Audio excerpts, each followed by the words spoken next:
Welcome everyone. We're gonna get started here pretty soon, but I just wanted to welcome you to this, the first video in this beginner's chess course. And yeah, hope you enjoy.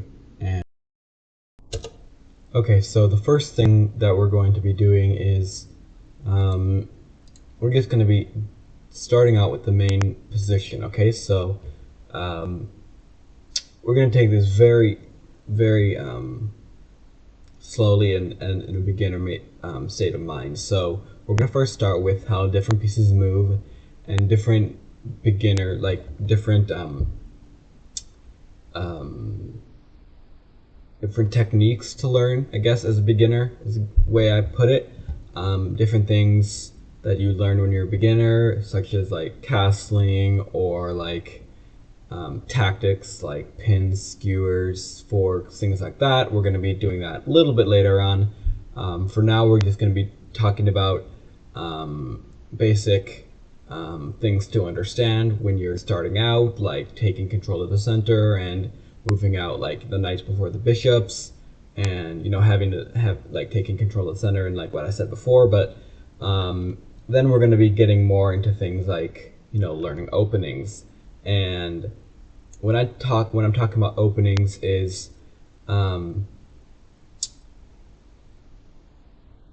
there are many when I'm talking about openings and whatever, there are many different openings that you can learn. I have my own openings that I play, but yeah, so we're going to get into that later, but we're just going to take this very slowly in the beginning. We're going to go in a very beginner state of mind, so you guys can all understand. So we're going to start out in this position, and let's first talk about how the pieces move. So first you have your pawns. These are the pawns. These are the pieces right here in the front.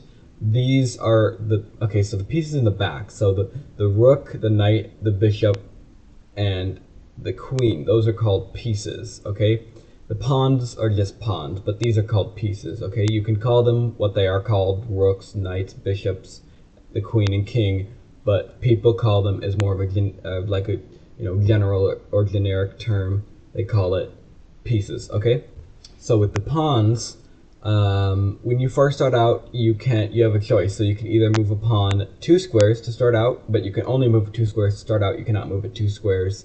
Online, it's just not going to let you. The computer's not going to let you. But over the board, people will tell you that you can't move it twice. That's a very common thing. So you can move it 1 square, or you can move it 2 squares. Okay, so you can move it 2 squares like this. While I'm on the line of talking about moving 2 squares forward, there is this move that you can do. Okay, so when your opponent moves 2 squares, let me just actually go here, and let's say the opponent goes here, and you could take here. Actually, hang on a second. Okay, let's say they don't do that. You're going to play e4, which I'll get into its notation later, but you always have numbers on the like from the bottom to the top, and then you always have letters like on the bottom. Okay, so let's just say the opponent goes something like knight here. Okay, and then let's just say you push and they don't take. Okay, if they go here and their pawn is side by side with yours, you can do this move. It's called en passant, and you can only do it when they move 2 squares. Okay, so when they make their first move and they stand side by side with yours, you can take it behind it. Okay, and that's called en passant. Okay, so let's do that one more time. So as I said before, as you can see, watch this. So let's say that, let's back this up here. Let's say they go here, you go here, they go here. You cannot go like this. Okay, first of all, it has to be your turn. It has to be, well, that just makes sense, but they have to have made, the last move they made had to have been right, their pawn had to go right next to yours, and then you can take it. Okay, hope that makes sense. So you move 2 squares, they move any piece. Let's just say they move knight here, you push, then they go side by side. You do not have to take. Some people do if they are going to want to try and like damage their opponent's structure or anything like that. Some people do take. You can take en passant, which is you take it diagonally behind the pawn. So you are like basically one square behind where that pawn used to be. Okay, I hope that makes sense. When they move 2 squares, you are now one square behind them, and then they can just take back, of course. Okay, now let's talk more about the other pieces. We got into pawns. You can move 2 squares or 1 square to start out. Most people do 2 squares because they do 2 squares, and they usually do one of these 2 pawns here because they take control of the center, and taking control of the center is very important when you're first starting out. So let's talk about the pieces now that we've talked about the pawns. And just give me a second here, guys. I'll be right back. Okay, so we're talking about the pieces now. So we're going to be talking about rooks, knights, and bishops, and the queen and king. So let's start with the king is most easy. The king can only move 1 square in any direction, okay? And we're going to talk more about this later on, but yeah, for now, that's very easy. The king can only move 1 square in any direction. It can move in any direction, but only 1 square at a time. Okay, next let's talk about the queen. So the queen is the most powerful piece on the board, okay? The point system. Okay, so there's a point system with chess. So the pawns are worth 1. Each pawn is worth 1. Each rook is worth 5. Each knight and bishop, they're the same. They're both 3. The queen is the most at 9. And the king, of course, is priceless because if you get the king, then you win the game. So the queen is priceless. And the reason for this is because the queen can move in any direction and as far as she wants. She can move here, here, here, here, here, but only in a way that makes sense, in a straight line, okay? It can move she can move diagonally, but in a straight line, okay? So here, here, diagonally in any direction from this square, okay? Diagonally and in a straight line. So there, like, you know, diagonally and straight, okay? Next is the bishops. The bishops are only a diagonal attacking piece, and they can only attack on their respective color. So you notice here there is a dark squared bishop and there's a light squared bishop. That is the term that we have, light squared and dark squared. Okay, so light squared bishop is only going to be on the light squares. Dark squared bishop, same thing, except it's only going to be on the dark squares. Okay, so those are pretty easy. Next with the knight is a very interesting piece because it does not have a normal way of moving. The knight, the way it kind of moves is like in an L shape, okay? So the knight, let's say the knight was here. I'm just going to move it here. Let's say the knight was here, okay? The knight can move in any direction. Okay, so it moves forward. So forward is going to be basically anywhere in a straight line going out from the knight, okay? It does not have to only be forward. It can be left, right, front, back, okay? So it's going to move 2 squares in any of those straight line directions, and then it's going to move 1 square over, okay? So like that. Boom, like that, okay? So just like that. So I'll show you. So like that, okay? Like that. Like that. See? And then it also captures the same way as well, okay?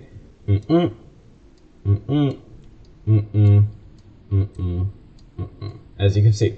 Okay, now we're going to go back, because I hope that made sense. It is kind of a hard way to, like a hard piece to understand sometimes if you're first starting out, but yeah, basically L shape, okay, and in straight lines. It is not diagonal really at all. Yeah, it's not diagonal at all, okay, so it's going to move in an L shape anywhere that it's standing, right? So 2 squares and then 1 over, okay? Lastly, last of the pieces is the rook, okay? And again, all these pieces are the same. Knight, knight, bishop, bishop. There's 1 queen, 1 king. Okay, now there's the rooks. So the rooks are, the way I like to talk about it is basically the queen is like a rook and a bishop combined, okay? So the queen can move diagonally and it can move straight, as I said before. So the rook, of course, would make sense that it can only move in a straight line because the bishop is a diagonal attacking piece. So yeah, the rook can only move in a straight line, okay? It can only move in a straight line like this. It can move as far as it wants or as short as it wants. And it does not have to stay on its own square because that just doesn't make sense. It's not going to jump over. And that is another important thing. The knight can jump over pieces and pawns, but it is the only piece that can. Okay? No other piece can. The knight is the only piece that can jump over another one. So we've talked about the pieces now. We're going to be talking about the beginner, like, things to know when you're first starting out, okay? So we've got past the pieces and pawns and what they do and things like that. So now we're going to be talking about like the things that you understand and know when you first start out. So the first thing when you first start out is you want to take control of the center. So some people they're like, oh, I'm gonna try this new opening. I don't know, I've never done it before, but it's gonna be cool because my opponent will never know what I'm doing and whatever. That's not wise. They should not be doing that unless they're like a very well trained player, or they are willing to lose a lot of rating. Okay, so you should really stick to the basics. Stick to the important basics when you're a beginner, okay? So things like taking the center. So that could be with a move like d4 or e4. And then people play like this. And then you can, you take control with like a knight or something. And people play like this. And then you can go like this to eventually go here. And people can go here. And then you build up the center, right? So if they take, you take. And then you have this nice center. And then you can put another knight in. So yeah, that can be done with a move like e4 or d4. c4 is kind of stretching it. I can see that you might be wanting to put your knight there, and then maybe like go there or something. I have seen this before. Let's just say something like this, this, and then some people like go here. And then let's just say somebody goes like this, copycat kind of thing. They castle, and then you can play something like this. So you have a nice center here, okay? And then let's just say they play here, and you castle, and then this is a nice position for you because you have a big center, right? So let's just go back here.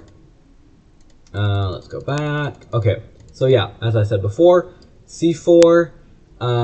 It's kind of on the edge of like, is it center controlling, or is it just like, you know, kind of not really, okay? So a lot of people do play c4. It's part of the English system. I've played this before. A lot of top grandmasters play this all the time.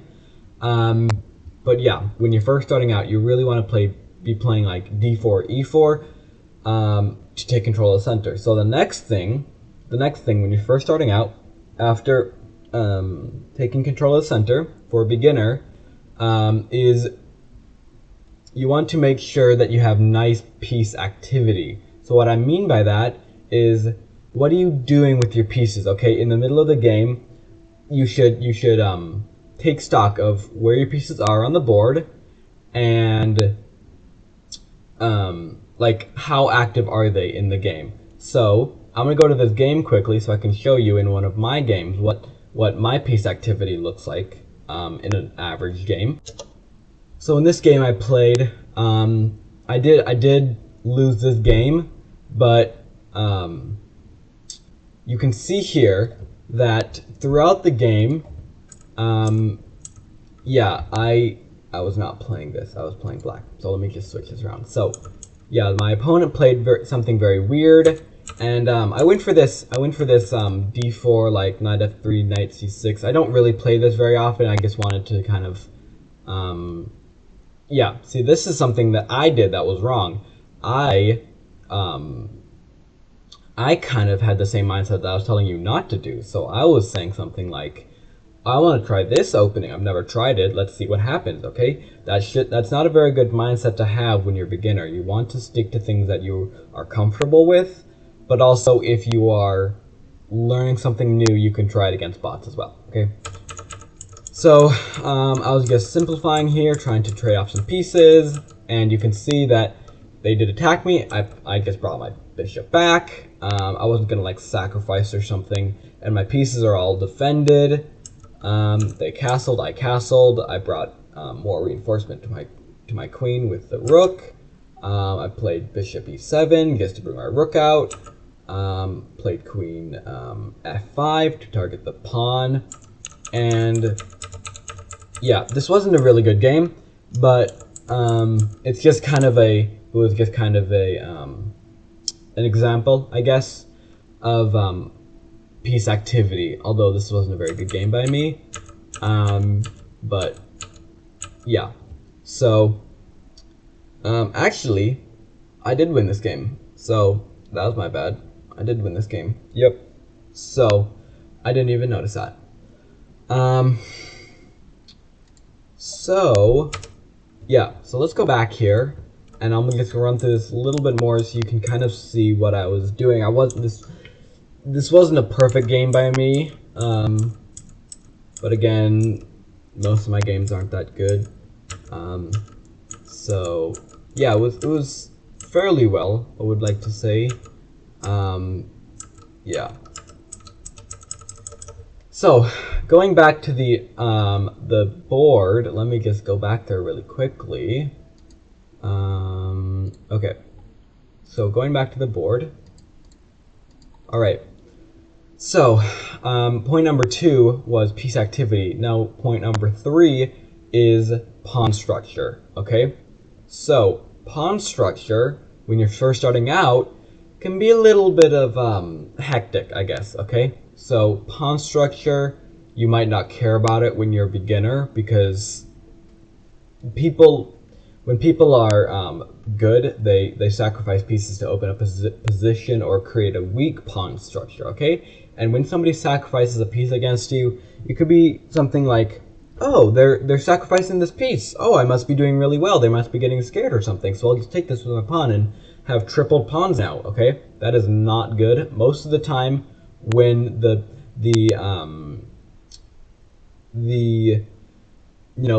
ability, I guess, to create tripled pawns or doubled pawns, or like a bad pawn structure is in your reach, and you know that that's what your opponent is trying to do, you should most of the time not take it, because unless they're like attacking something, then you should take it. But I mean, if they're just there and they're trying to sacrifice their piece, they're trying to do that. So you shouldn't help them unless it's good for you, or unless they like accidentally did it, or like they're beginner and they didn't know any better. So yeah, you really have to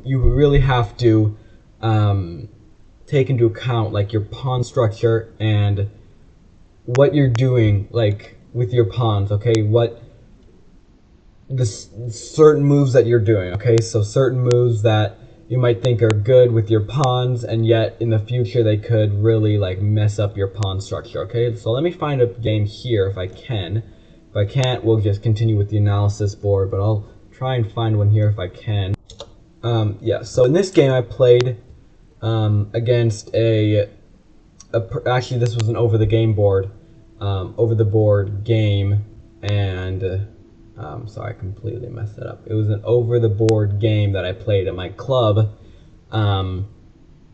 So yeah, I had run this through analysis, so that's why all the question marks and this is going to be really bad. But yeah, that's why all the things are here and everything like that. So I'm going to just quickly run through this so you can see. I'm going to go through it fairly quickly, but like slow enough that you guys can actually see what's going on. Okay, so I won't be talking, so you guys can just see what's happening. So this is actually a pretty long game, so I'll go through it fairly quickly if I can.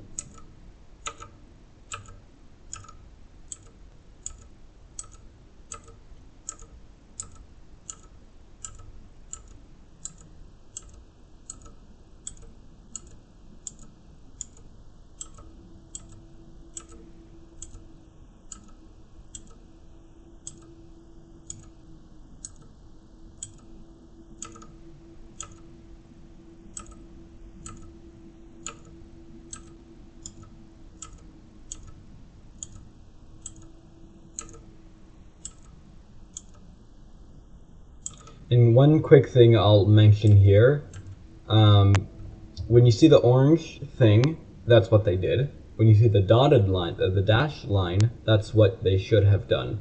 But that is according to the bot, the engine. Okay, so let's continue.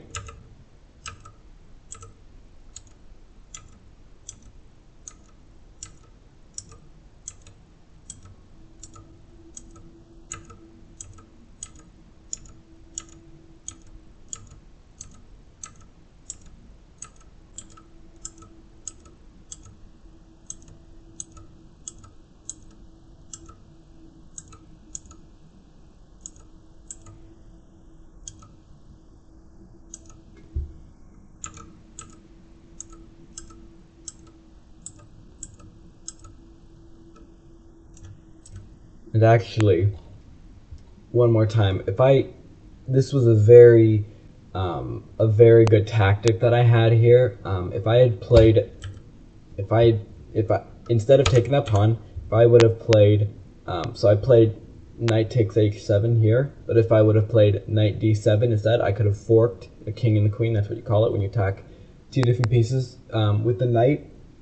I could have, with any piece pretty much, but like I could have won the queen here, and it would have been a much easier victory. But yeah, this game is almost done here, so just a few more moves. And that is where my opponent resigned, because I was pinning the queen to the king. Okay, so I hope you understood that. If I can, I'll try to put this game actually in the description. I don't know if I can, but you might need this website too. It's this pretty obscure chess website. It's actually just like an app I have on my computer, but if I can do that, I'll try and put that in the description of my video. So let's go back to the analysis board very quickly here, and we're going to continue with the rest of the tips in the rest of the video. So the last tip I have here in this beginner thing before we move on is, it's going to be a pretty quick one. I'm not going to explain it very much, but I think it's pretty self-explanatory. And the tip is you want to master your ability to notice tactics in the game. I think this is very important because you may notice when there's a certain tactic you can do. And again, I will try and put a list, actually show a list of tactics if I can on the screen here. But yeah, I think this is very important, and actually, instead of showing it on screen, I might just put it in the description of my video, so you can go check that out down there. But yeah, I think it's very important, because when you're in a game, playing a game, and you're good at, you have become proficient in tactics, like pins and forks and skewers and things like that. And again, I will put that list in the description if you guys want to check that out. You will be able to notice when there's a certain time when your opponent blunders a piece, or they have allowed themselves to be forked by your queen or anything like that. So yeah, that is the last tip I have before we move on in this beginner series. So this is going to be the end of the first video, just really the basics of it. And yeah, so I hope you guys enjoyed, and I hope that you will join me for the rest of this series of becoming good at chess. So see you guys, and thanks for watching. Yeah, see you in my next video.